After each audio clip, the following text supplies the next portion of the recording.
Halo semuanya, terima kasih sudah hadir dan klik video ini. Hari ini aku bahas satu topik yang super relate buat kita semua, khususnya Gen Z, soal belanja. Tapi bukan sekedar belanja ya teman-teman, lebih ke arah kenapa sih kita harus belanja gitu. Pernah gak sih kalian itu belanja barang yang sebenarnya nggak terlalu penting gitu, tapi karena misalnya diskon 70% akhirnya dibeli juga. Atau mungkin karena stres atau suntuk terus scroll e-commerce selalu check out aja gitu. Jadi hari ini kita sebenarnya nggak mau saling menyalahkan ya, kita justru mau kenalan sama diri kita sendiri. Kita mau tahu nih gaya belanja kita itu lebih karena logika atau karena emosi gitu. Nanti teman-teman juga akan ikut quiz kecil untuk tahu gaya finansial kamu itu seperti apa. Jadi kita akan bahas dan refleksikan bareng-bareng kamu tim logika atau tim impulsif dalam belanja. Nah, aku akan lanjut ke slide selanjutnya. Itu adalah judulnya, kenapa sih kamu harus tahu gaya finansialmu gitu ya. Kenapa sih harus penting banget gitu? Karena percaya atau enggak, banyak dari kita itu nggak sadar uang kita itu lari kemana. Gajian baru masuk, tapi seminggu kemudian saldo tinggal sisa parkir, sisa 2.000 doang gitu. Kenapa bisa kayak gitu? Karena sekarang kita hidup dalam dunia yang penuh dengan godaan digital. Flash sale, fitur pay later, notifikasi promo spesial buat kamu, bahkan diskon-diskon fiktif yang sengaja bikin kita takut kehabisan gitu. Banyak orang yang akhirnya hidup dari cicilan kecil terus menerus, bukan karena dia nggak punya penghasilan, tapi karena cara mengelolanya aja yang belum tepat gitu. Nah, nanti kita akan mengenal ya pola belanja dan gaya keuangan kita. Itu adalah langkah pertama nih untuk kita agar lebih sadar.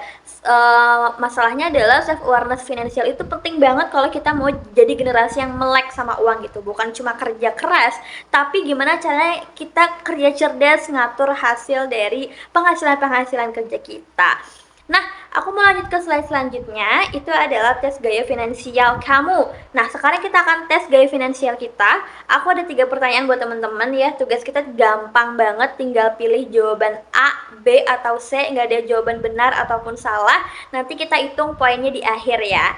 Nah, jadi pertanyaan pertama nih, lagi scroll Shopee, Tokopedia, atau TikTok Shop, terus lihat barang lucu, diskon 70% gitu. Kamu langsung ngapain? A, langsung check out. B, simpan di keranjang, terus mikir nanti. C, lewatin aja karena gue nggak butuh gitu. Terus pertanyaan yang kedua, dapat uang gaji misalnya dari kantor atau dapat uang beasiswa atau hadiah, kamu langsung apa? A, langsung beli barang wishlist. B, bagi 2 setelah ditabung, terus setengah dipakai. Terus yang C-nya adalah simpan dulu, mikir belanjanya nanti.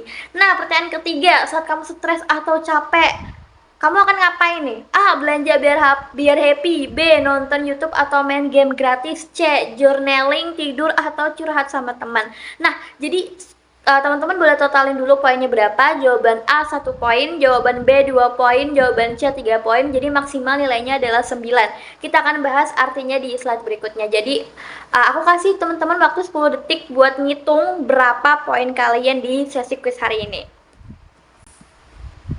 Nah, selanjutnya itu ada slide berikutnya, itu ada hasil tes dan refleksi diri gitu. Jadi sekarang kita akan bahas hasilnya. Kalau total poinmu tadi setelah dihitung 3-5, berarti kamu itu termasuk si pemburu diskon gitu. Kamu mudah tergoda, suka check out dadakan, apalagi kalau ada flash sale ya. Tapi jangan khawatir, kamu juga punya potensi jadi hunter promo cerdas kalau kamu bisa belajar mengatur keuangannya. Terus juga kalau total poinmu 6-7, kamu adalah si budget planner gitu. Kamu lumayan seimbang, kamu tahu kapan boleh belanja, kapan harus nabung, tapi tetap hati-hati karena kamu masih bisa tergelincir kalau emosi kamu gak stabil. Dan kalau kamu dapat 8-9 poin, selamat, kamu adalah si tahan godaan gitu. Kamu tahu prioritas, tapi bukan berarti kamu harus jadi super hemat sampai gak bisa menikmati hidup gitu. Jadi yang perlu kita reminder bersama bahwasannya semua gaya itu punya sisi positif dan sisi yang bisa kita tingkatkan gitu. Yang penting kita sekarang jadi lebih paham pola kita sendiri. Nah, selanjutnya itu ada slide 5, tips upgrade gaya finansialmu. Nah, jadi setelah kita tahu nih gaya finansial kita yang 3 tadi, mari kita upgrade dikit-dikit ya teman-teman. Pertama, coba pakai formula 50-30-20. 50% yaitu buat kebutuhan, misalnya bayar kos, makan, transport gitu. Terus yang 30% itu buat keinginan, misalnya kalian mau traveling atau nonton Netflix, nonton bioskop, dan 20%-nya itu buat nabung atau investasi. Lalu yang kedua itu pakai teknik pause 24 jam ya. Jadi lagi pengen beli barang, tahan dulu deh 1 hari gitu. Kalau besok masih pengen dan dananya ada, baru beli gitu. Ini cara ampuh buat melawan impulsive buying gitu. Nah yang ketiga itu batasi saldo e-wallet kamu ya teman-teman. Jangan isi full di awal bulan, jadi isi secukupnya aja biar nggak kalap. Kalau pakai paylater, pastikan kamu tahu nih tanggal tagihannya berapa, tanggal tagihannya jatuh tempo di tanggal berapa dan siap bayarnya kapan gitu. Nah keempat itu kalian harus wajib buat wishlist bulanan ya, misalnya kalian harus bisa rencanakan apa yang pengen kamu beli bulan ini. Jadi kamu tetap punya kontrol nih tanpa nahan semua keinginan gitu. Terus selanjutnya yang kelima, save reward nih ala-ala Gen Z ya boleh, tapi jangan tunggu sampai stres berat gitu. Hadiahi diri sendiri dalam porsi yang masuk akal, karena belanja itu sah-sah aja teman-teman, tapi kamu yang harus pegang kendali. Jangan sampai uang yang mengatur hidup kamu, tapi kamu harusnya yang mengatur uang. That's all, itu aja materi aku pada video kali ini. Mungkin kalian boleh komen untuk materi edukasi selanjutnya. Bye bye.